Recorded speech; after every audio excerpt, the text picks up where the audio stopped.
It's fine. I have coffee. Okay. Good morning, and I have wine. It's Yeah, very different times. and Britta, the birthday girl. What are you drinking? I have coffee. Uh, Oh, and wine. oh, Okay.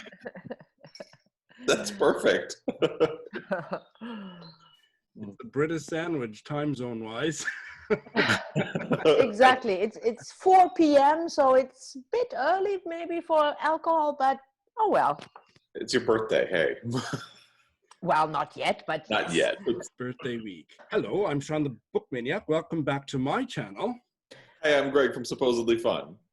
And Greg and I are here with the birthday girl, the BookTube's birthday girl this week, Britta Bowler, our dear, dear friend. And Britta is celebrating a very big birthday, and she has given us permission to tell you what birthday that is. She's 16. Something like that. I don't even wish it was my 16th. I wouldn't go back to 16. It's your 60th birthday. That's amazing. Yes, 60, the big 60. The video will go live on your birthday, but we're doing this a week ahead of time. And Greg and I have cooked up a Zoom birthday surprise for Britta, and she has no idea up until this very moment what we're up to. I will tell you now, Britta. Okay. I can cancel this meeting at any time. You are aware of that. Cancel culture, it's everywhere. It's so topical. Exactly. Greg and I have concocted a scavenger hunt / treasure hunt, and we and a few choice guests who will be joining us briefly later have some prompts that are going to propel you scurrying through your apartment to find said book or other item, bring it back, show us, and tell us about it. Okay. How's that sound?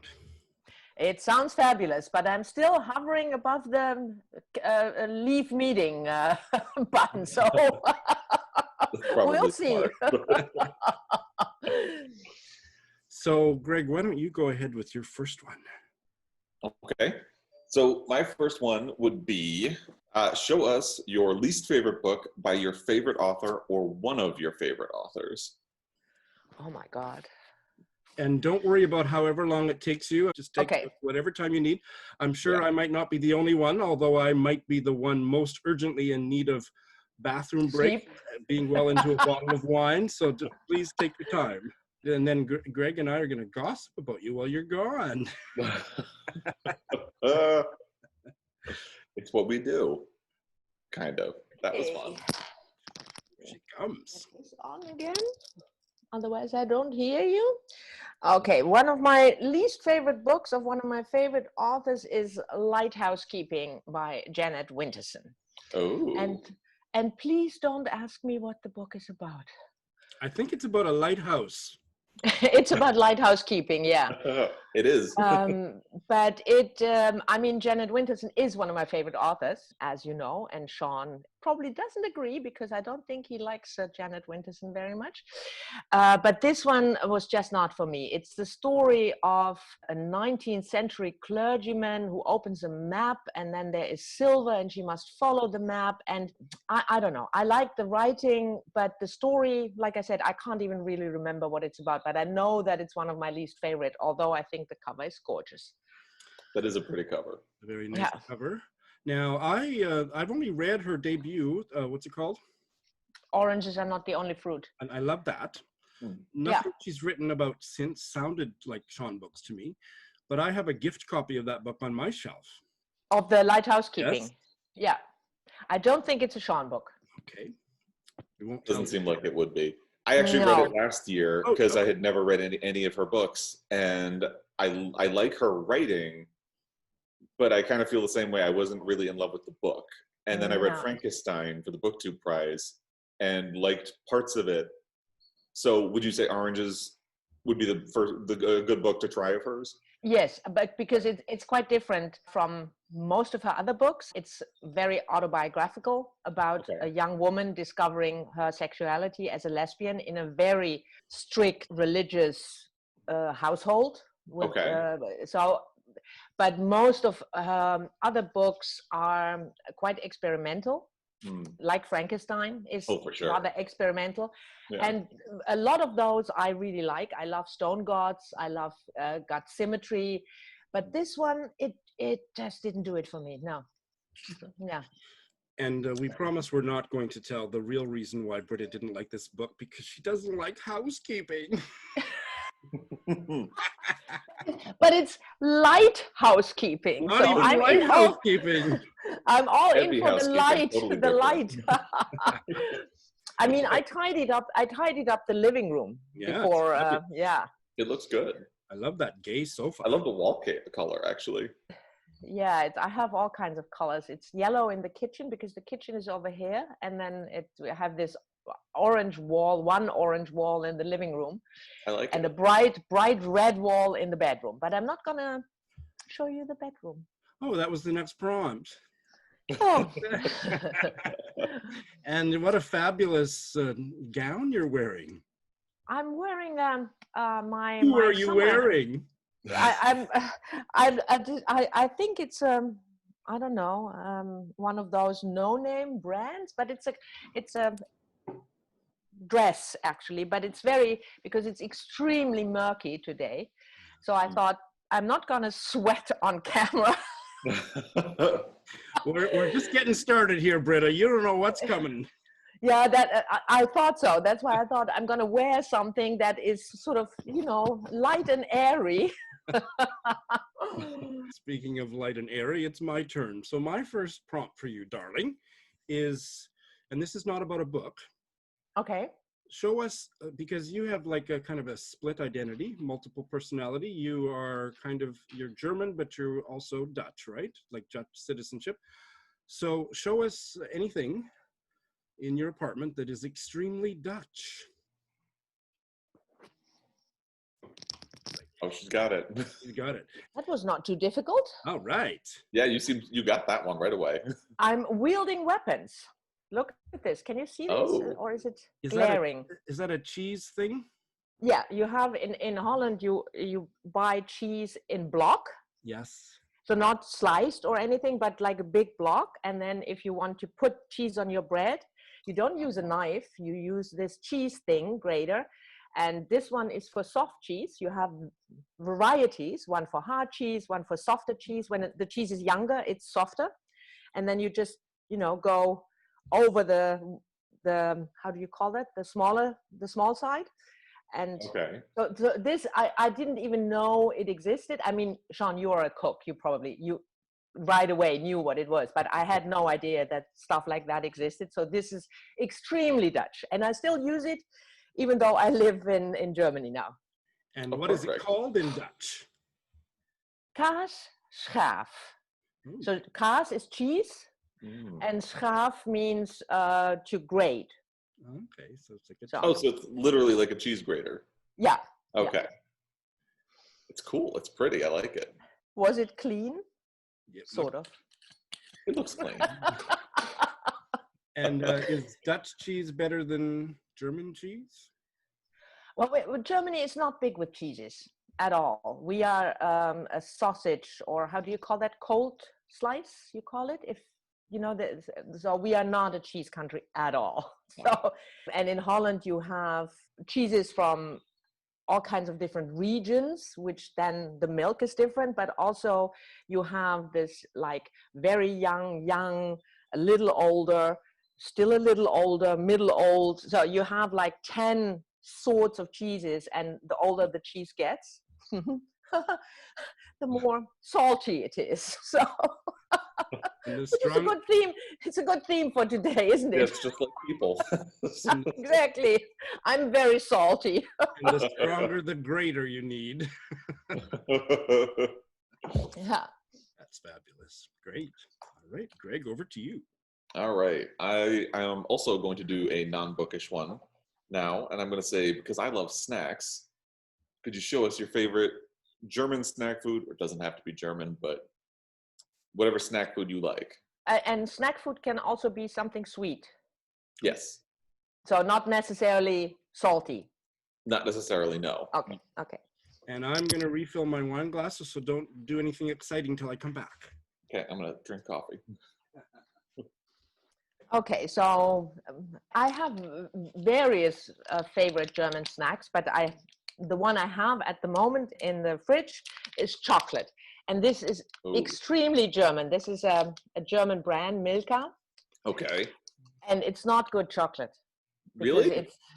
I mean, in the sense of if you really want to buy good chocolate, you buy chocolate with a lot of cocoa in it. So it has to be a high percentage of, and this is milk. So it's basically milk and sugar and a little bit of cocoa powder. But I love it. And this one here, where it is, Louvlet, is my favorite because it has it's sort of fluffy in the middle. Ah, yeah. Oh, nice. Just like so me. It's exactly. So it's not good chocolate, but I love it. Well, actually, what inspired me to do that was that you'll never guess what Joel found in a grocery store here. He found bee sting cake. Really? He did a mix for it. So we're going to try to make it. Okay, what is bee sting cake? The dough is sort of almond fluffy, and then in the middle you have a sort of creamy with whipped cream filling. It's delicious. And why does it have that name? The name comes from the origin. It's a town not that far from here in the county I live in, and in the I can't really remember. I think it was in the 16th century, in the 17th century, the town got a tax break, and the next town was really pissed about that. So they invaded this little village in order to beat up the people. And then one of the youngsters, he just let the bees, because they made honey, so he let the bees go off. So the bees defended the town, and in honor of that incident, the town created the bee sting cake. Yeah. And I do love that story. Yeah. Yeah. That's awesome. Okay, so we have a couple of guest appearances. If you will allow me to pipe in a video. Happy birthday, Britta. I hope you are having an amazing day filled with fresh cut flowers and freshly baked bread and fine wine and fabulous friends. I treasure your friendship so much. Yes, I do. And now that you have reached the midpoint of this year and are celebrating a birthday, I know that the rest of 2020 is going to be simply amazing. So thanks in advance for that. My birthday treasure hunt for you is for you to share with us some words of wisdom from a graphic novel. Now, Sean had his doubts that you might be able to do this, but I have faith. Because we're friends, and also I know that I sent it to you. Anyway, happy birthday again. Happy birthday. And we are celebrating you because you are awesome. Oh, I'm touched. Thank you, Doris. So I understood a word of wisdom from a graphic novel. That's right. Okay, I would say, guys, take your bathroom break, go get some groceries, because this might take a little bit. Well, I do need to have a bathroom break, and Greg can work on his coffee there. I'm glad for the kaftan, I can tell you. Sweating already. I'm sure.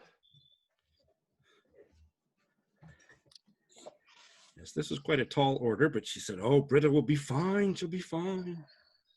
Yeah, Doris has faith in me. That is nice to know. I'm not big into graphic novels, and Doris knows that. I think I've read not more than a handful of graphic novels. I just discovered reading graphic novels, I think it's not more than a year ago. But anyway, what I did read is one of, I think, probably everybody on BookTube has read, and that's Persepolis. Yes. By Marjane Satrapi. And it's about a young girl growing up in the middle of civil war. And the word of wisdom I would choose from this is right at the end, when she leaves for America to go to study, and her father, crying, of course, says to her, "You've got to go now, but don't forget who you are and where you come from." So that's my word of wisdom from Persepolis by Marjan Satrapi. Very nice. That was very good. Have you read that, Greg? I have read that and part 2, and I even saw the film adaptation of it. I am a big fan of both of those books. So yeah, I have to admit I saw the film adaptation first and didn't even know it was a graphic novel. I thought it was just quote unquote an animated film. Okay. And only later I learned that it was a graphic novel, and then I bought it. I think because when I was in high school, I used to read comic books.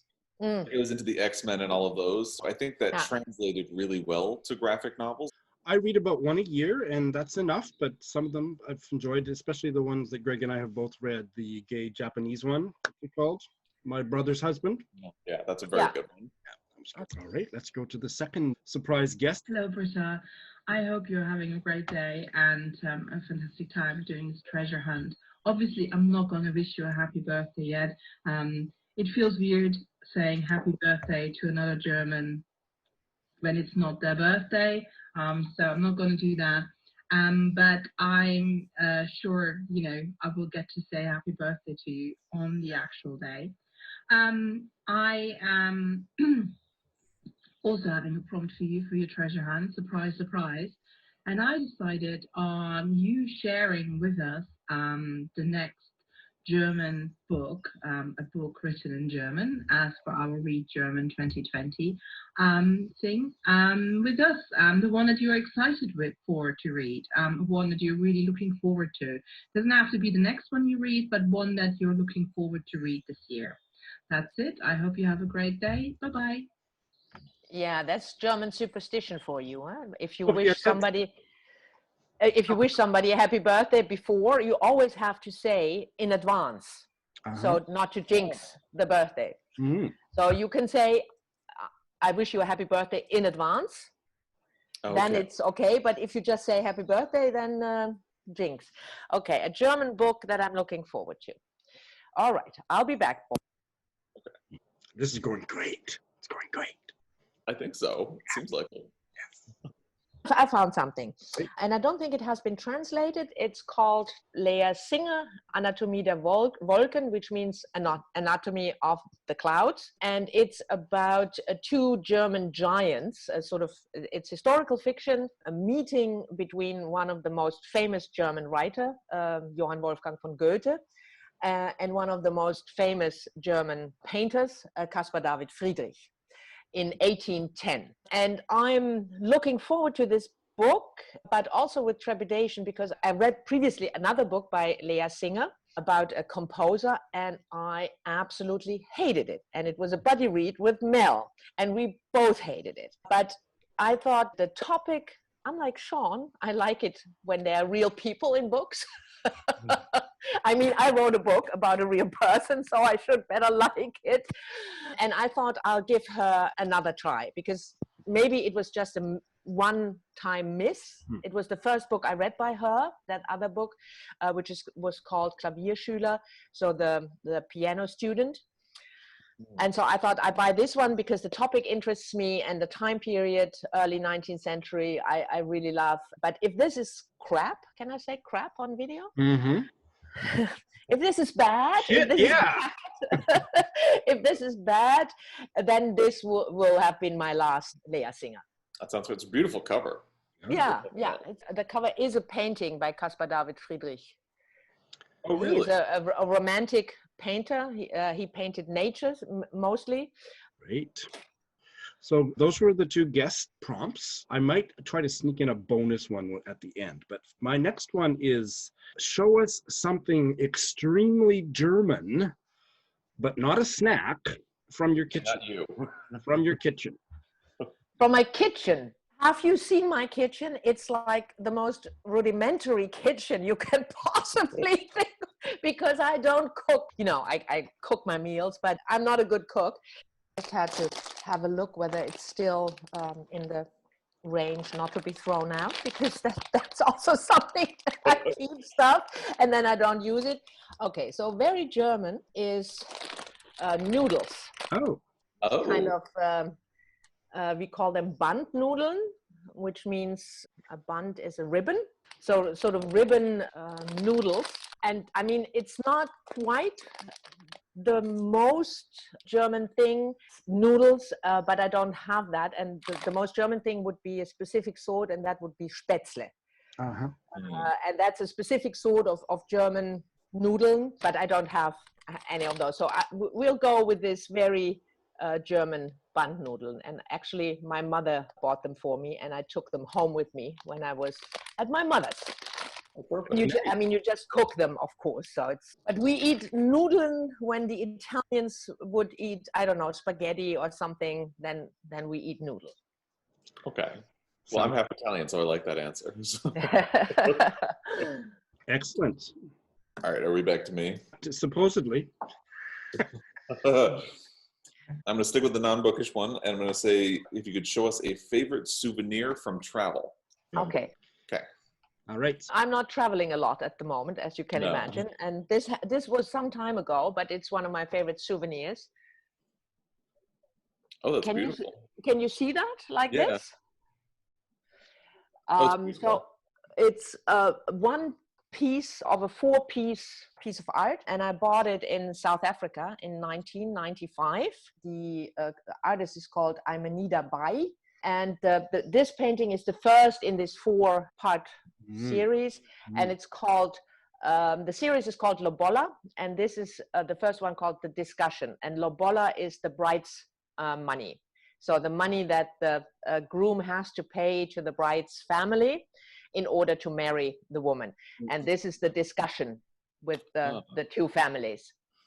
And then you have, the wedding and. Oh, interesting. And I liked it, the black and white, but I was hesitant because me being a feminist, paying for a bride. And it was explained to me that the money actually goes to the bride. So if she gets fed up with her husband, she has money to leave him. Oh, interesting. So I don't know whether that is true, but that sort of persuaded me to buy the piece of art. It's been hanging in my apartment ever since. So for the last 25 years. Very nice. I like that. Good answer. It's fantastic.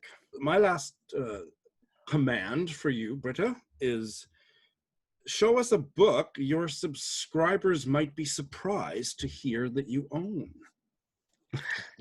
Okay. I'll be back. I love that so far. I found something. All right. The Red Queen by Victoria Aveyard. And I think people might be surprised, first of all, because it's YA. Okay. Yep. So it's YA fantasy. I don't think I've ever showed a book on my channel that is YA fantasy. And the other thing, I quite liked it. Oh. I thought it was entertaining. I bought it on a whim. It's many years ago, because I think this one is something like 5 years old or so. 2015, yeah. I wanted something light, and I liked it. So it's about families having certain, of course, you always have certain magic abilities, and this one is the abilities are linked to the color of your blood. So, and I can't really remember everything from the plot, but I thought it was entertaining and I liked it. So I think my subscribers probably will be surprised about this. So the people have different color blood then? Yeah, there was something, let me check. It's a division in the world. There are those with red blood and those with silver blood. And the red ones are the low ones, and the silver ones are the ones with power and magic. And then, of course, there is this one girl who is officially a red blood, but she turns out to be able to do magic and have the power of a silver blood one. It was a debut, and I think it's a series, but you know me in series. I didn't continue. That's new to me. Do you think it would be a Sean book, Britta? Oh, absolutely. Absolutely. You would love it. You would absolutely love it. That's a suitably shocking answer. You thought I'm going to show you some Henry Miller or what? Yeah, no chance. That would have been shocking, though. All right, my last one is show us a book you wish more people would talk about. Can you show us? That's for sure. I don't think, Sean, this would have been your pick, but there are many. But I'm going for an author. Mm. I mean, I show a book, but it's more the author. It's a shame that she is all but forgotten, and that's Dorothy Parker. Oh, This is the portable Dorothy Parker. I love this edition. Penguin short stories and poems. She was a short story and poetry writer, 1920s, her, let's say, height. There's this fabulous movie about her, The Vicious Circle, Yes. which I absolutely love. And I think she's brilliant. I mean, she is, Sean, if you have never read her, and you are into short stories, I know, maybe not so much poetry, but short stories, she is just the kind of snarky, very sarcastic humor you would love. great writer. Yeah, I mean, she has a way of observing people and writing about that I love. But she is also very, very, dark is not the right word, sarcastic, I would say, about life and about people. It's fabulous. Yeah, she's funny, she's witty, she's snarky. I actually have the exact same version of that book on my bookshelves. Oh, really? Yeah. Yeah, I have not read I love her. And come to think of it, look at that. On the back, there's sort of graphic novel. Yeah, they did a series of books in that style, and all of them have a sort of comic book-esque back. On the cover. Oh, I didn't even know that. Even though the people who know me will know that I'm not that big on short stories, but she is one of those that I absolutely love. And yeah, nobody seems to read her anymore. And I think that's a really shame. I think a lot of people don't realize some of the quotes that go around come from her. Yes, I'm a collector of her quotes. The famous quote about her was that she put her genius into her life, not her art. But I think Britta would maybe disagree. Yeah, I would say for her, life and art was one, and she put her genius. I mean, she was not a happy person, and she didn't have a happy life. She was an alcoholic when she was older. So it was not, all wonderful in the 1920s, and she had quite some unfortunate love affairs and was very unhappy, tried to commit suicide at one point. So it was not a happy, easygoing life or anything. Everybody here knows how she would answer the phone. Most of us would say, hello. What would Dorothy Parker say? Do you know, Greg? I don't actually. What fresh hell is this? Yeah, I mean, that I didn't know that, but that's absolutely suits her. And my other favorite Dorothy Parker line is, you can lead a horticulture, but you can't make her think. That is another good one. She's good for a lot of different quotes. So after my parents divorced, my sisters and I moved with my mother back to Long Island, and my father was still living in San Francisco. So he would find excuses to come to New York City for business, and just so he could have a weekend with us every month. And so we would stay in different hotels in New York City. And one weekend we stayed in the Algonquin Hotel, where they did the round table with her. Yeah. And my sisters and I loved that hotel so much that we basically demanded to go back to it every month when he came to visit, and he got sick. Really? Loved it. And our favorite room was the Dorothy Parker suite. And this was many years ago, so I don't know if they still have it, but they had like quotes of her books and all that stuff on the title. So I've read some of her works, but I have not read a whole lot, and I need to read more, so this is good inspiration for me. I don't know the title of the poem. Something with life, resume or something. You know that one, Greg? Razors pain you, rivers are damp, acid stains you, and drugs cause cramp. Guns aren't lawful, nooses give, gas smells awful, you might as well live. Yes, that does sound familiar, yeah. Happy ending to that. Yeah, I mean, that's so typical Dorothy Parker, I think. It's Yeah. I just had to look to verify that what I was going to say is my favorite quote came from her, and it does. I like a martini, 2 at the most. After 3, I'm under the table, 4 under the host. Yeah. And to which I raise you the following, which is my favorite Dorothy Parker quote. If all the girls attending the Yale prom were laid end to end, I wouldn't be at all surprised. Yeah, she was fabulous. And this is my favorite fun fact about Dorothy Parker. Who did she leave her estate to, or at least a sizable portion thereof? I don't know. The NAACP. Really? Isn't that fantastic? I did not know that. I just love That's amazing. that. Yes. Yeah. So we all three of us agree that she is fantastic and more people have to read her. Yes, I think we do. So this is a optional bonus prompt. If you don't like this request, we'll just edit it out, but I'm gonna try. Baby picture? Childhood picture? I don't have any. I mean, really, seriously, all the pictures that are made of me are at my parents' place, now my mother's place. So I don't have any, and I'm too old to have baby pictures on my phone. I can have a look down in the basement because I have one box with old stuff from home. This was our idea of how to celebrate your birthday on BookTube, Britta.